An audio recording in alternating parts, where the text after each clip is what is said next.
What's going on, guys? I love that. I love that freeze intro so much. I really do.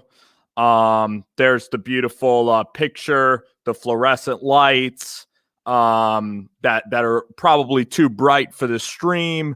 But luckily, I got a haircut recently, and I'm ready to begin the show.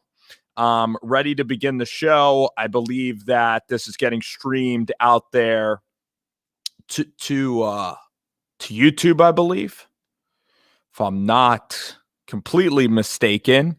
I think we are live, and yep, we are good.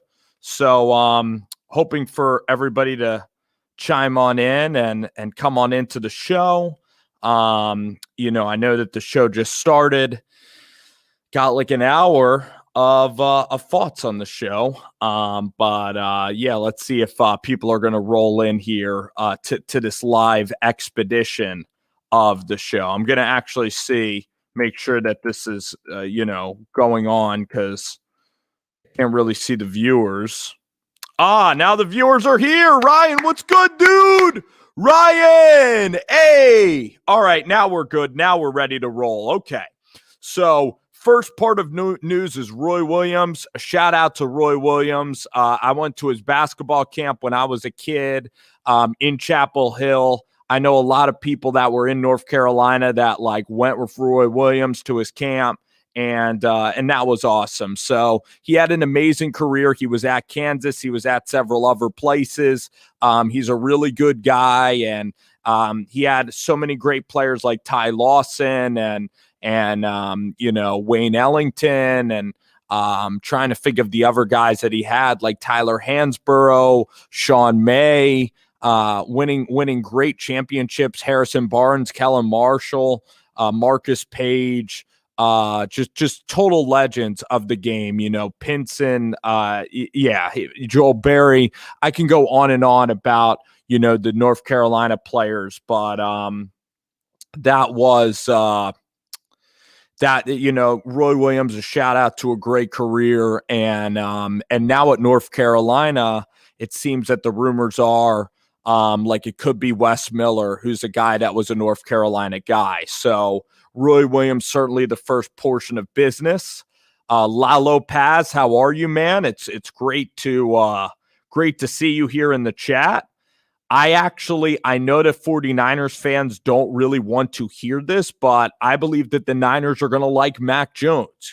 Kyle Shanahan said that he was comfortable with 3 quarterbacks, and he can get comfortable with about 4 or 5 other quarterbacks. So to me, that means that he was already comfortable with Mac Jones. He went down to Alabama's pro day. And Mac Jones, he's not as fast as Justin Fields is outside of the pocket. So in the modern NFL, a lot of people are worried about Mac Jones in the modern NFL. Will he be able to escape the pocket? And that's a very, very valid concern. However, I think that Mac Jones, he has that quick release so that he could still kind of play in the pocket. You look at Justin Herbert. Justin Herbert's kind of a pocket passer.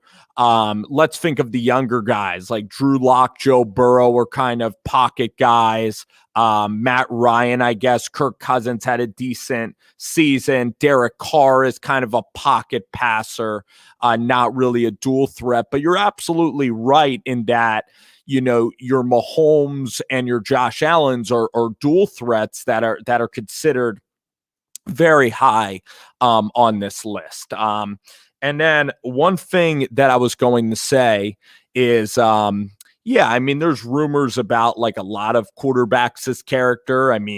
The one thing is, we're not privy to all of that information, and so many different people are going to say things that most of the times it's better. If you have questions about the work ethic and the off the field, a lot of times we're just not privy to that information. Everybody's going to have an opinion on off the field, or everybody's going to have an opinion on leadership. It's such a subjective measurement. And, it just depends. And then people can maybe change their habits or sometimes their habits can be poor and all of that. So it certainly it's an interesting topic, and these guys are getting drafted into the NFL. And anytime you want to criticize certain characteristics of these guys, it's not the kindest thing to do because they are going to be making their dreams in the NFL. But most of the time, yeah, if a character, the character always has to be great if you're going to be a tremendous NFL player. So I think that Mac Jones probably is going number 3. I think that Carolina and Trey Lance do make a ton of sense, like McShay said. I think that Joe Brady in that offense with Christian McCaffrey running a run-read style, I think Trey Lance is the better runner even than Justin Fields. He can break tackles. He's just as fast and elusive. And then I do look at the Cam Newton and Justin Fields connection, and it's very interesting with the New England Patriots if they're going to elect to go with a Justin Fields. I also think that Kellen Mond is certainly an interesting prospect. The guy Davis Mills out of Stanford, I mean, he didn't really pop off the tape because he had a real lack of production. So you pretty much have no tape to go off of with Davis Mills. He really didn't have a lot of production. Now, I guess you could say it's his receivers, but it looks like he's going to be a third or a high second round, like a low second round pick. For the New York Giants, I think that the Giants are going to go after this guy, Jeremiah. Let's see his whole name. Jeremiah Owusu Karamoa, aka Jock. I just call him Jock. He's 6'1", 216. He's from close to where the Giants are. He's a Virginia kid. Seems pretty religious. This is a kid that played at Notre Dame and really seems like a smart football player. And this is a guy who went from a cornerback to then being a linebacker. And I love the tenacity that this kid plays the game of football with. And to me, Jock is going to be the guy that I think the Giants and a lot of people really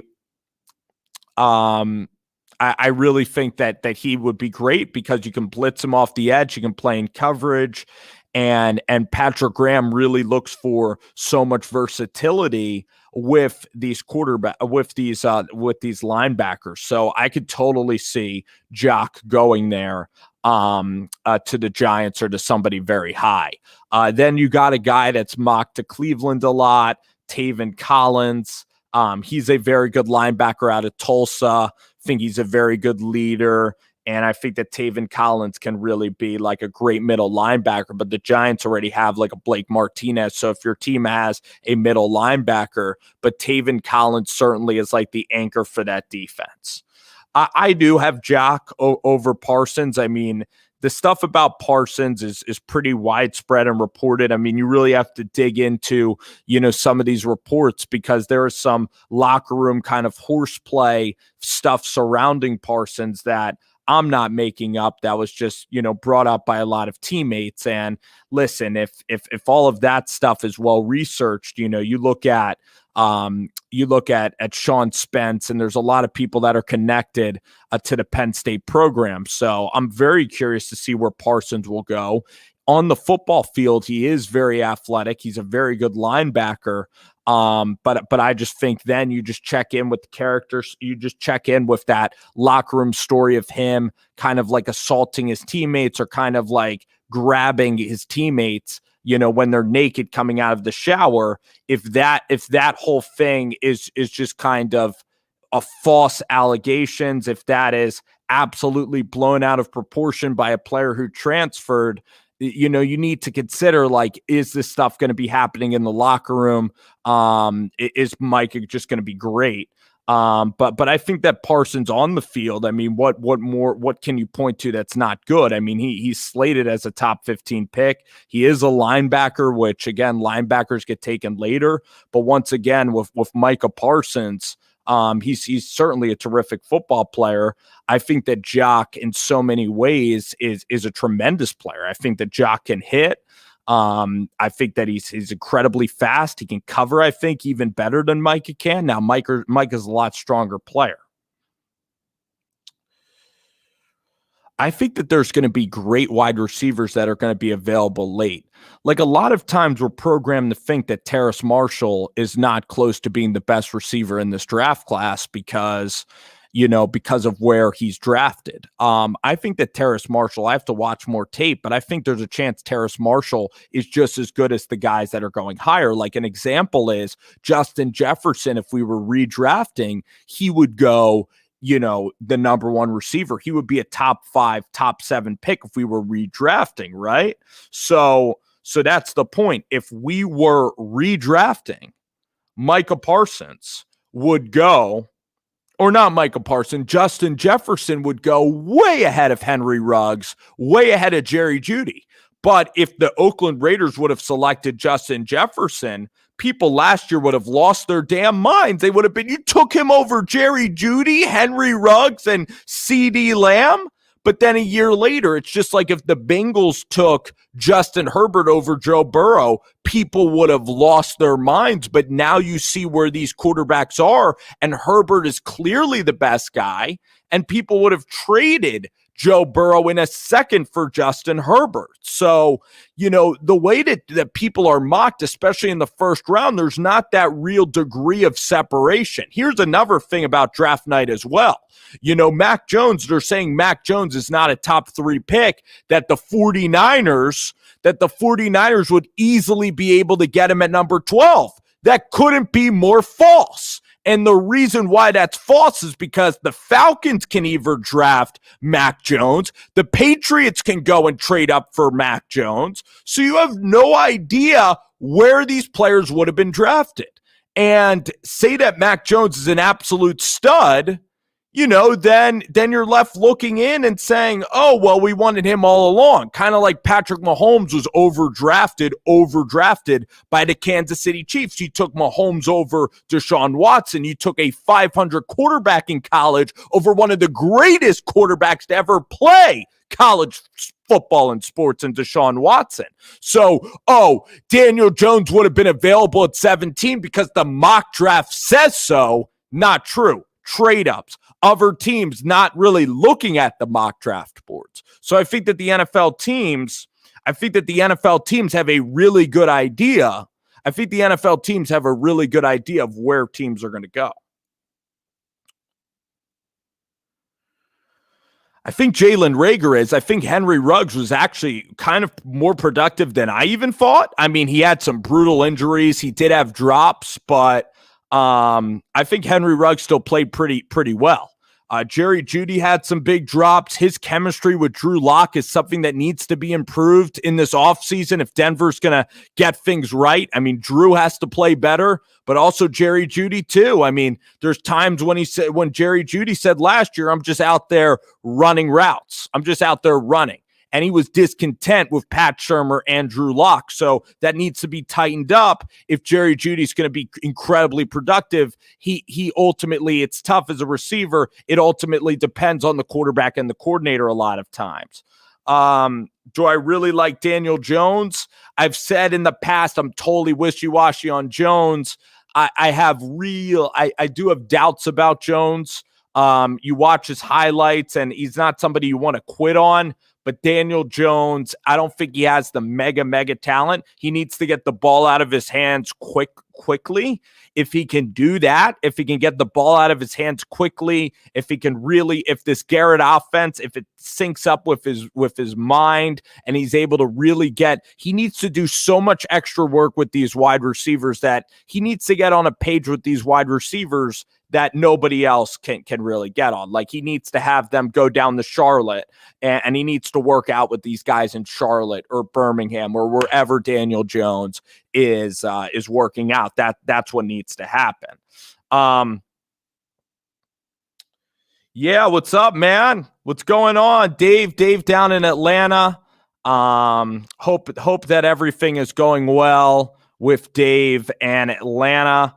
And Kyle Pitts, I'll tell you, Kyle Pitts is going to be probably a pretty dang good player, in the league. I know he said he wanted to be one of the best tight ends ever. Yeah, that could be an egotistical statement, but He's just very confident in his game, and glad that, a young receiver like him can have confidence. So he certainly has the talent, and it's going to be fun to watch him at the next level. Congratulations on your birthday, my friend. That is an incredibly, that's a great accomplishment. That's very, very exciting. Sports Live in the ATL. Everybody go watch the channel, and it's going to be good. I hope the Giants do pass on Slater. I would want Jock, or I would want Devontae Smith maybe. My thoughts on Kyle Trask: I think that he's very good in maybe the third round. Just limited mobility. His arm strength is kind of weak. The ball can hang up. He's good when he can go off play action, be very decisive with throwing the football. So there's a couple of other stories that I want to hit on here. First, we have college basketball, a lot of movement. We had Chris Beard from Texas Tech. Chris Beard ended up going to the University of Texas.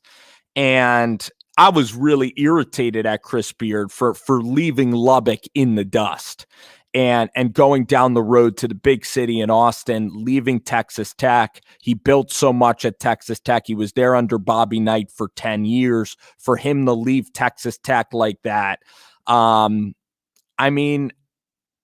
Chris Beard's a free man. It's a free country. Chris Beard can do whatever he likes, but at the same time, I do feel for the Texas Tech fans and the people of Lubbock, because Chris Beard was building such an incredible program there, and got to a national championship. And the thing is about Chris Beard and Texas Tech is that it does have less money than the University of Texas, but it's just a bitter rival. And it's strange to go in-state down the road all the way to Texas and kind of betray your rival or betray your old school like that. And if you really were a huge Texas guy, the fact that you would go and even take the Texas Tech job when you could have taken the UNLV job, and then you could have tried to go out to Texas the following year or the following couple of years. It's just like if I'm a Giants fan and I go and take the Redskins, the Eagles, or the Cowboys job, and then I ditch to go back for my dream of being the Giants head coach. I would never in the first place really want those jobs. Or if I took a Cowboys job, I would then not leave. I would then be indebted to that kind of a job. And people could say it's apples and oranges because of the two college programs. But Texas Tech has had a lot of success. The University of Texas, other than the Final Four of Rick Barnes, they've had trouble in basketball in the tournament and winning the Big 12. Kansas has dominated the Big 12. So, and Bill Self today gets a lifetime extension. So for Chris Beard, the move of going to an in-state rival like that, I just thought that it was just, try to be careful with my words a little bit here. I just thought that the move was just unnecessary, a little bit weak. I'll say that, because he gave in everything to Lubbock, and then he preached small town values. He loved it in Lubbock, his family. For him then to leave for Texas, in a way, it's courageous because you are taking your alma mater's job, and it does take balls to like totally ditch a fan base like that. But at the same time, it's not really loyal to Tech. So it's just an incredibly interesting move for Chris Beard. The rivalry is going to be phenomenal there. And for Tech, you certainly feel bad that a guy that you prop up leaves you. But you look at that job in Texas and the facilities that they've built, and that could really be an interesting. It really could be an interesting job.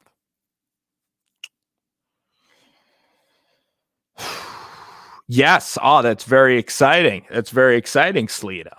So other news in the sport of baseball is that we had the Yankees losing to the Blue Jays. The Philadelphia Phillies won. I like baseball because, this time of year, I need like almost something to gamble on or something to like take up my attention. So the sport of baseball can pretty much hold my time with that, with taking up attention. And yesterday, being around the Philadelphia area, watching Jose Alvarado come in and strike out the side. Aaron Nola had a nice game. Gene Segura and Didi Gregorius. The Phillies are a really fun team. And then Seattle Mariners getting a really nice win, coming back from 5-0 against Gabe Kepler's team.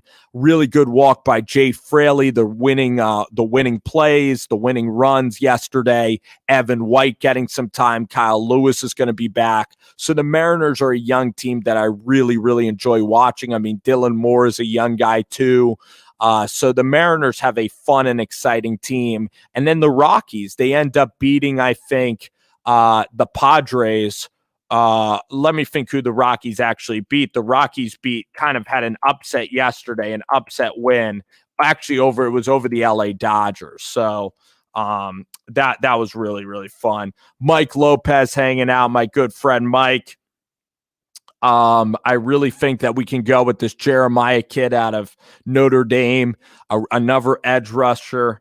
And the secondary of the Giants is so legit. The Giants in the NFC East, I'm going to probably do a separate video on this, but I don't want the Giants to get off to a horrible start again. There's no way that I want the Giants to completely suck at the beginning of the season once again. I'm tired of the Giants being awful and losing consistently at the beginning of the season. It's infuriating to me that the Giants can never get off to a good start. I mean, in 2016, I think the Giants in the past 7 years have only had that wild card game in 2016 where they failed to beat the Green Bay Packers. But that year they were 3-4, and then they rattled off 5 straight wins. I mean, if you go back to that year, 2016, they ended up beating the Ravens, on that 4th and 2 play to Odell Beckham Jr. Then they beat Andy Dalton. They beat the Bengals on Monday Night Football 21-19. They beat Case Keenum in an ugly London game. And what else? I mean, they beat the Cowboys 10-7. They did beat the Lions. They beat the Eagles with Carson Wentz. He threw some interceptions to Landon Collins early. So the Giants went on that little run there. And other than that run, the Giants haven't been a consistent football team. And now you look at this team, the best secondary in the NFC East, by far the best secondary. You have a starting corner in Bradbury. You also have Logan Ryan, who could play corner. Of course, Adoree Jackson comes over. Darnay Holmes is a slot corner. Combine that with Jabril Peppers, Xavier McKinney, and Logan Ryan. You still have Sam Beal. And so you have a stacked secondary unit. Even your backups can really, really play. The offensive line, I mean, you have some solid offensive linemen. I think Andrew Thomas is going to have a nice season as the number 4 pick. He really showed improvement last year. You got Rob Sale coming in from Louisiana that I really like as an offensive line coach. I really think Shane Lemieux showed that he's a really good guard in this league, a great run blocker. Nick Gates did really solid, for his year as a center. And then you have Nate Solder and Pearl. The real question mark is at that left guard spot where that was Kevin Zeitler's spot. Will Hernandez just seems kind of small to play in this. And you're right, Julian Love in the secondary. Will Hernandez seems kind of small to be a guard in this league. And that's why the Giants can go out and the Giants can get a guard in the 3rd round that's really good. I want to see the Giants either get Devontae Smith or I want to see the Giants get this linebacker out of Notre Dame. Those are the 2 guys that I want to see the Giants get. In fact, Todd McShay of ESPN said yesterday that the Giants could possibly get the linebacker out of Notre Dame. He's perfect. He's a hybrid. He's very, very fast. The Giants need guys off the edge that can cover. Blake Martinez can't really get to the quarterback, but you're so right about the X-Man, especially to Lorenzo Carter. If he starts to hum, it could be great. The Giants also get Danny Shelton in free agency. Their D-line is absolutely loaded with Leonard Williams, Dexter Lawrence, Danny Shelton, Austin Johnson, I believe, is still on the Giants maybe.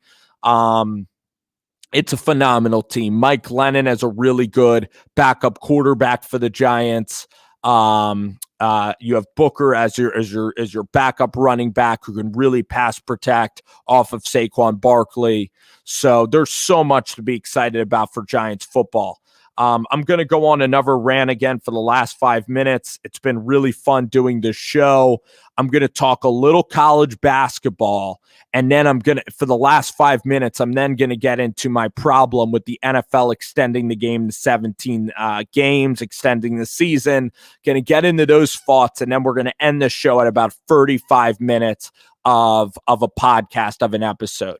Could even go 40 minutes here. Could even be a 15-minute rant on the NFL and on the games that are taking place. But first, I'll start off with college basketball. Porter Moser, one of my favorite coaches in college basketball, he ends up leaving Loyola.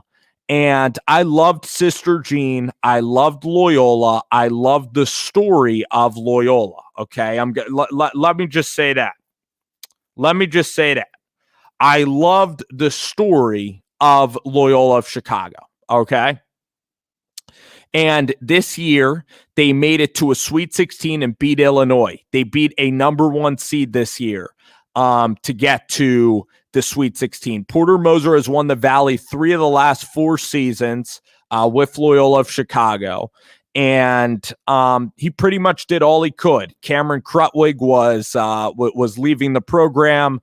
Also, Lucas Williamson.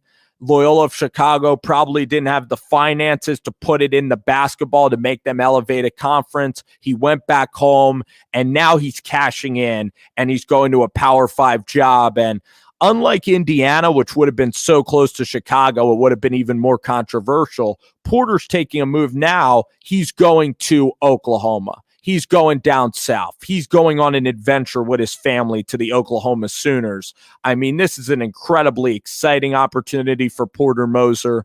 I'm actually pumped to see Sooners basketball. I got to get some Oklahoma gear between Lincoln Riley and Porter Moser and what he's going to do with that defense at Oklahoma with his ability to maybe recruit some real studs. I mean, Oklahoma basketball, they could compete for national championships at Oklahoma. You had Lon Kruger there, who's, of course, a legendary coach. And the expectation at Oklahoma is even if you win a tournament game, it's a really good season. So it's not like you're going to Indiana where it's such a fishbowl and they expect you to at least make the Sweet 16. Porter Moser going to Oklahoma, getting the kind of money that he's going to get at Oklahoma, being in Norman, a really fun place to recruit and a really fun city, I believe, to live in. You're also at a football school, so you're not at a full basketball power where everything is being micromanaged over your head.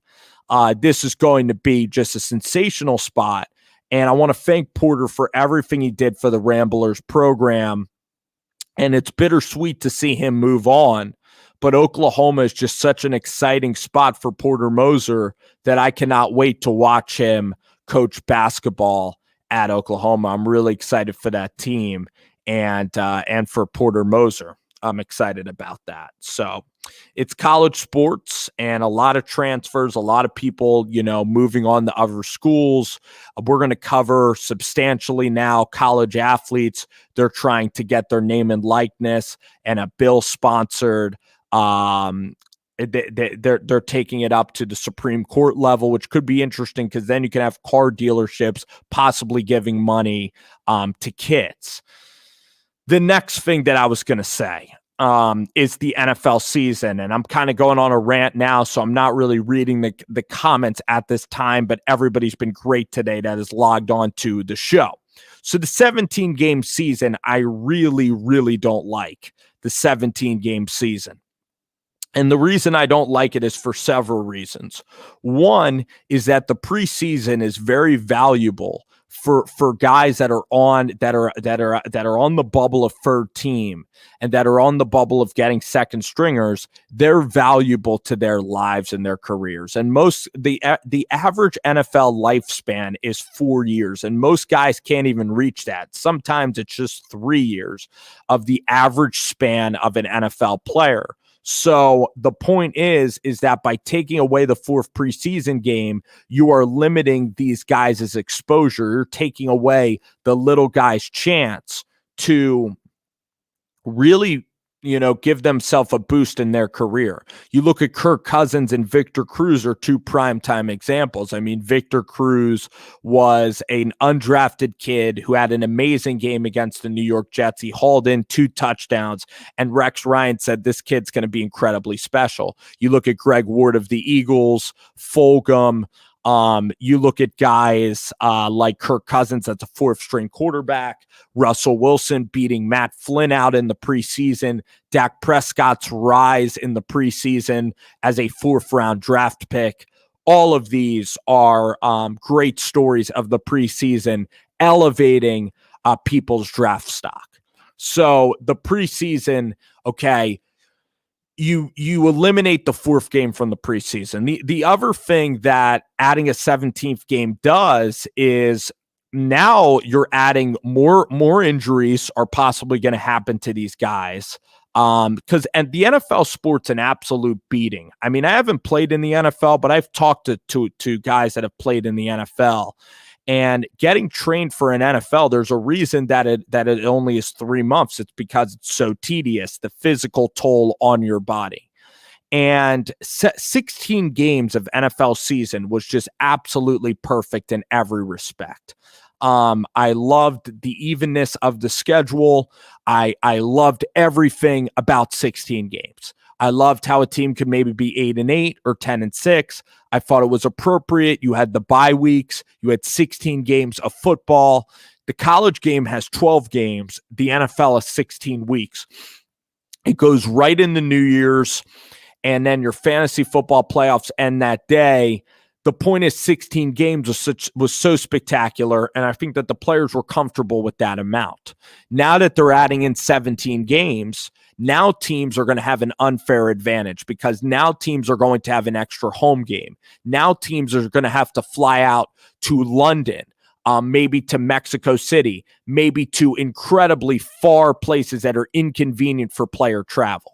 You're going to have more of that happening for the NFL to make more money and expand their brand in those places. And I know that could be controversial because you want to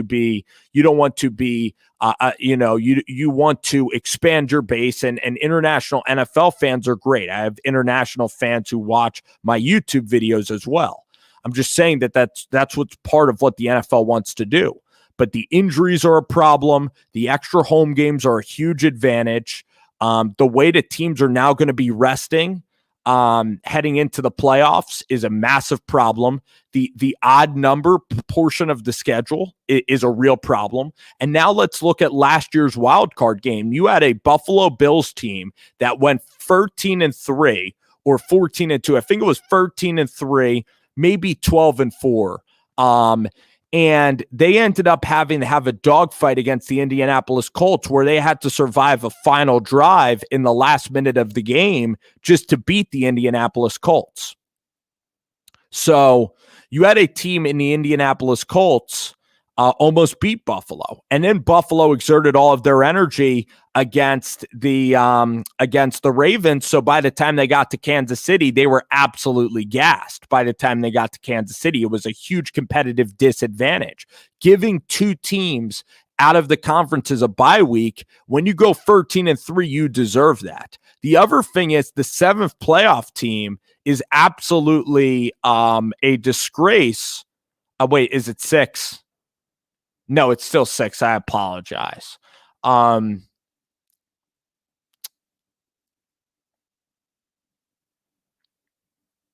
Believe that there might even be 7 playoff teams. You guys can correct me on that. I am against 17 games. There's no doubt about it. Scott Zilla, how are you, man? Jesse Bryant, Ross, what's up? What's up, guys? The point is about I was going back to the playoffs last year. The Chicago Bears, I mean, they were terrible in the NFL playoffs. I want to go back to the NFL wild card weekend, all right, just to recap these games.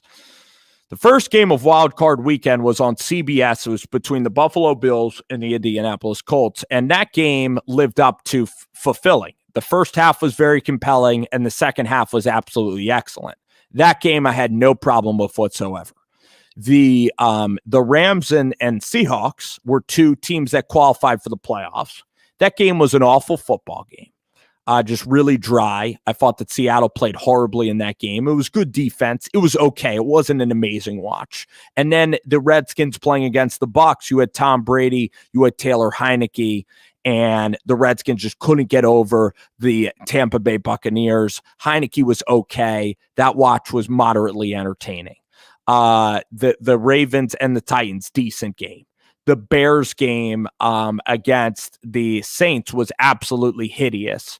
And then also the way that the Browns played the Steelers, the gameplay was also hideous by the Steelers in that game. So, I mean, even though the Browns won and it was exciting, there was no defense being played. It was incredibly sloppy, incredibly frustrating to watch. So, I don't want 7 wildcard teams. I like 16 games. I had no problem with 16, and I loved it. I loved it. And it's almost like the pass interference call and replay review, where the pass interference call, there was one really bad call of pass interference. That one call caused every single game to change over one ref's malfeasance. So that's that. That's that. Marcus Levy, great friend of the show. Justin Fields was certainly a tremendous college quarterback. He is so qualified to be the second pick in the draft. It just depends. I worry about his accuracy. I worry about his ability to improvise at the next level. He did have a lot of time in the pocket. I guess it wasn't a problem of his. Can he put different types of trajectory on a deep ball? Can he layer balls in there? I think that there's a chance that he could do that. If he tightens up his release, he could be a very good quarterback. He's athletic enough. I think that his work ethic is spectacular. I think that he's an awesome leader for Ohio State. The way that he got Ohio State back to playing football, I think that he was a tremendous voice for Ohio State when they needed it. And I think he's one of the most beloved college players in Ohio State football history and at that program. That being said, I'm not sure about him in the NFL. It's a completely different game. And guys, and then you have to look at how do they translate. I think he'll be okay, but I don't know if he's the second quarterback in this draft. I do like the guy from BYU. That is true, Mike. So it is more football in that regard. And I'm going to be talking about it.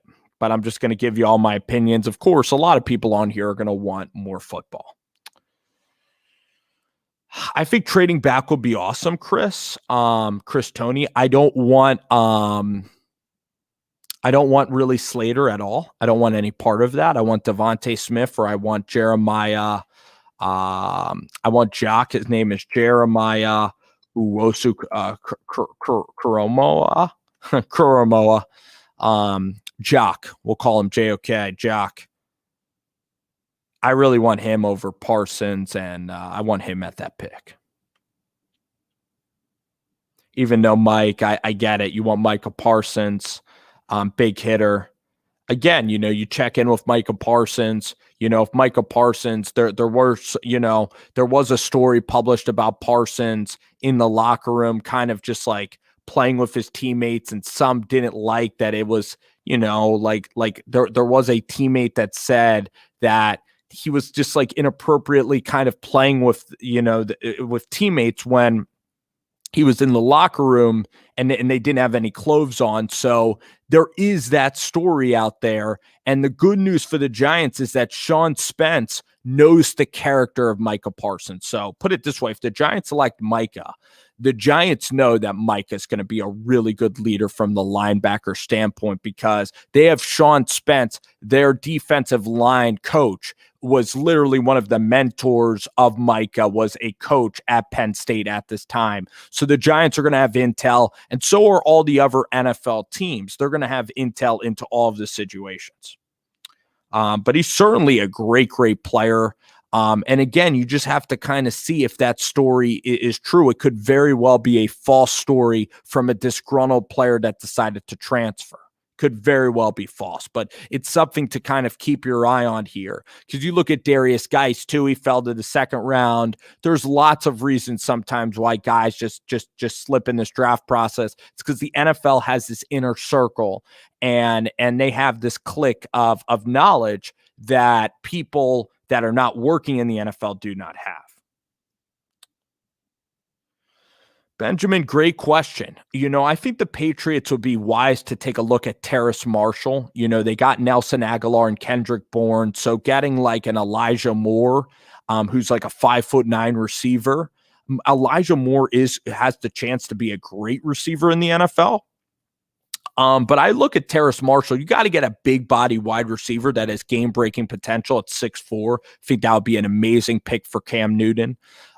You also look if Fields can fall or if Trey Lance. Those are going to be really good options. This year, the Patriots, again, you have Hunter Henry. You have very good blocking tight ends with Jonnu Smith and Hunter Henry.